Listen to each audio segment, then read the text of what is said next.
नमस्कार विद्यार्थी मित्रांनो, आज आपण या व्हिडिओमध्ये LLB 3 इयरचे कॅप राउंडचे शेड्यूलचे आउट झालेले आहेत. ॲडमिशन कशा पद्धतीने कधी होणार आहे त्याची संपूर्ण माहिती तुम्हाला यामध्ये मी सांगणार आहे. कॅप राउंडचे जे काही शेड्यूल आउट झालेले त्या डेट्स कोणत्या आहेत त्याची सुद्धा माहिती यामध्ये देणार आहे. ज्या विद्यार्थ्यांचे डॉक्युमेंट्स पेंडिंग आहेत, डॉक्युमेंट्स अपलोड करायचे आहेत, त्यानंतर कॅटेगरीच्या रिसिप्ट किंवा कॅटेगरीच्या जे काही तुम्हाला डॉक्युमेंट्स अपलोड करायचे असतील, काही विद्यार्थ्यांचं कन्व्हर्जन सर्टिफिकेट किंवा मार्क्स वगैरे अपडेट करायचे असतील, तर त्या सर्व गोष्टी तुम्ही कधी करणार आहात त्याची संपूर्ण माहिती या व्हिडिओमध्ये मी सांगत आहे. पूर्ण व्हिडिओ बघा, जेणेकरून सर्व डाउट्स तुमचे क्लिअर होतील. ओके. आपण सी-ई-टीच्या वेबसाईटला आलो आहोत. सी-ई-टीच्या वेबसाईटला आल्याच्या नंतर तुम्हाला ॲडमिशन पोर्टल AY25-26 यावरती क्लिक करायचं आहे. त्यानंतर मग तुम्हाला LLB 3 इयर्स यामध्ये क्लिक करायचं आहे. ओके. सो याच्यामध्ये जर आपण बघितलं cap tentative schedule for LLB 3 years हे शेड्यूल हे अपडेट झालेलं आहे. त्यामध्ये डेट्स कोणत्या आहेत? त्याचं तुम्हाला आता अपडेट मी देत आहे. जसं की यामध्ये आपण सी पूर्ण टेंटेटिव्ह शेड्यूल 25-26 साठी आपण ओपन केलेलं आहे. रजिस्ट्रेशनची डेट जी होती 21 जुलै 2025.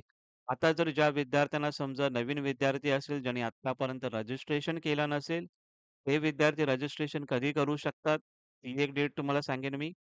आणि ज्या विद्यार्थ्यांनी रजिस्ट्रेशन केलं असेल आणि डॉक्युमेंट्स त्यांनी अपलोड केले नसतील, पार्शियली व्हेरिफाय काही विद्यार्थ्यांचे असतील, "सर माझ्याकडे डॉक्युमेंट आता आले आहेत, तर मी ते कधी अपलोड करू शकतो?" त्याची पण डेट तुम्हाला मी आता सांगत आहे. आता जर आपण बघितलं, स्क्रुटिनी म्हणजेच व्हेरिफाय जे काही तुमचे डॉक्युमेंट होणार होते, त्याची डेट ही कालची लास्ट होती. आता अल्फाबेटिकल लिस्ट ही पब्लिश होणार आहे. ती होणार आहे 28 जुलै 2025 म्हणजे after 4 PM alphabetical list cap round 1 ची ही पब्लिश होईल. कधी होणार आहे? 28 जुलै 2025. त्यानंतर मग ही लिस्ट पब्लिश झाल्याच्या नंतर मग रिझॉल्व्हन्स ग्रीव्हन्स राउंड जो की अल्फाबेटिकल लिस्ट त्यामध्ये जे काही तुम्हाला आता चेंजेस करायचे असेल, जसं मी तुम्हाला सांगितलं, ज्या विद्यार्थ्यांचं पार्शियल व्हेरिफाय आहे, ज्या विद्यार्थ्यांना डॉक्युमेंट अपलोड करायचे आहेत, ज्या विद्यार्थ्यांना कन्व्हर्जन सर्टिफिकेट अपलोड करायचं असेल आणि ज्या विद्यार्थ्यांना कॅटेगरीचे डॉक्युमेंट्स अपलोड करायचे असतील, असे विद्यार्थी 29 जुलै 2025 ते 31 जुलै 2025 पर्यंत या 2 तारखेपर्यंत तुम्हाला ते अपलोड करायचे आहेत. फॉर्म अनलॉक होईल तुमचा. मग जे काही तुम्हाला डॉक्युमेंट्स अपलोड करायचे आहेत, ते तुम्ही अपलोड करू शकता. नवीन विद्यार्थी समजा कोणी आहे, त्याला रजिस्ट्रेशन करायचं असेल, तर रजिस्ट्रेशन एकदा करून बघा, की तुमचं होत आहे का? जर रजिस्ट्रेशन होत असेल, तर नक्की तुम्ही रजिस्ट्रेशन करा आणि जे काही डॉक्युमेंट्स वगैरे प्रॉपरली अपलोड करून टाका. या 3 दिवसापर्यंत तुमचं व्हेरिफाय होऊन जाईल. आफ्टर दॅट तुमची फायनल मेरिट लिस्ट पब्लिश होईल 2 August 2025 after 4 PM. Final merit list publish झाल्याच्या नंतर तरी पण तुमचं नॉट कन्सिडर इन लिस्ट या लिस्टमध्ये जर तुमचं नाव आलं, तर तुम्ही डायरेक्टली कॅप राउंड 3 मध्ये पार्टिसिपेट करू शकणार. त्याच्या कॅप राउंड 1 आणि 2 मध्ये तुम्ही पार्टिसिपेट करणार नाही.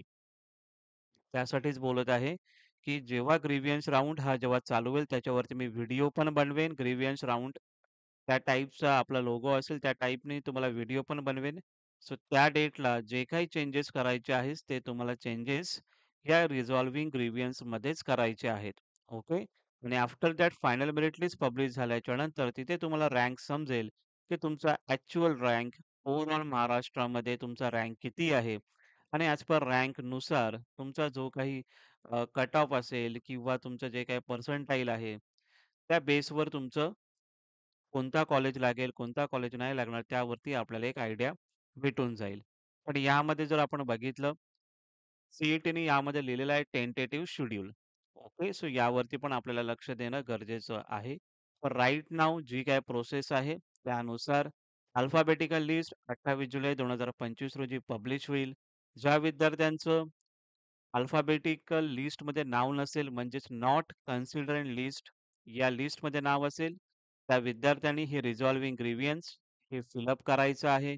डॉक्युमेंट अपलोड करायचं आहे आणि त्यावेळी तुमचं फॉर्म जो आहे तो अनलॉक होईल आणि तुम्हाला जे काही नेसेसरी चेंजेस करायचे आहेत, ते तुम्हाला करायचे आहेत. त्यानंतरच तुमचं मग फायनल मेरिट लिस्टमध्ये नाव येऊन जाईल, असे विद्यार्थी मग कॉलेजचे प्रेफरन्स देतील.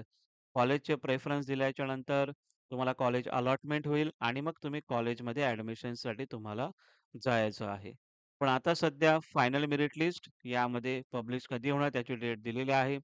पुढचं शेड्यूल जे काय आहे सी-ई-टी त्यानंतरला रिलीज करेल. पण आता सध्या एवढी जी अपडेट आलेली आहे, ते तुम्हाला यामध्ये दिलेली आहे. आय होप तुम्हाला हा व्हिडिओ आवडला असेल.